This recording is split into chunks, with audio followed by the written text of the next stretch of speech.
দান, কোন দয়ালে হবে দয়া, কে বা করবে দান মাওলা রে। ও ভাই গো বলুনা, 2 টাকা দেন গো ভাই, আল্লাহ আপনার মঙ্গল করুক ভাই। এ করিম, করিম, ওই যে সামনে যে বাড়িটা দেখতেছস না, ওই বাড়িতে 10 লাখ টাকা দিয়ে একটা ছাগল কিনছে। সব বেটা 10 লাখ টাকা করে ছাগলের দাম আনি। পাগল কি পাগল? আরে বড় পাগল না, হ্যাঁ ছাগল ছাগল। আরে হ, 10 লাখ টাকা দিয়ে একটা ছাগল কিনছে। করিম চল, তো করে দেখাই লই আহি। হ্যাঁ চল। এদিকে এদিকে এদিকে এদিকে থাকা। আচ্ছা এমনি থাক, চোখ বন্ধ করে রাগ করছো, থাপ্পড় লাগে। কি আশ্চর্য বাবা, তোমাকে মারছো কেন? রামজাদা 10 লাখ টাকা তো কেউ ছাগল কিনে? 10 লাখ টাকা?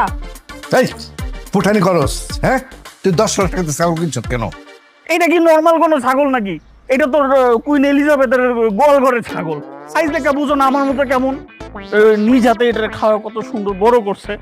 দেখছো কি এমন বলদ পোলা জন্ম দিছি, 10 লাখ টাকা দিয়ে সে ছাগল কিনে নিয়ে আসছেন।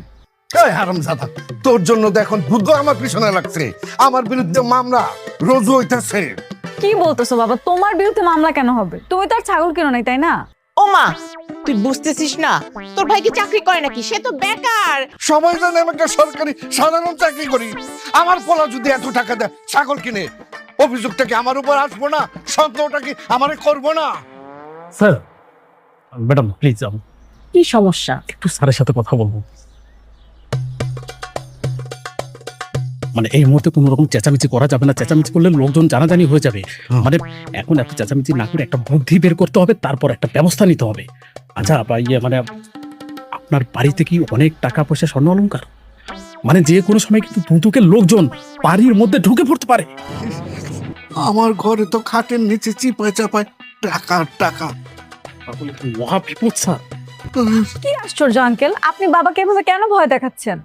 আপনি এই মুহূর্তে এরকম একটা আইডিয়া দেন যাতে বাবা এখান থেকে উদ্ধার হতে পারে। আচ্ছা স্যার, আপনার তো অনেক আত্মীয় স্বজন বন্ধু বান্ধব আছে, তাদের তো ব্যাংক অ্যাকাউন্ট আছে, মানে তাদের অ্যাকাউন্টে কি টাকাগুলো ট্রান্সফার করা যায় না?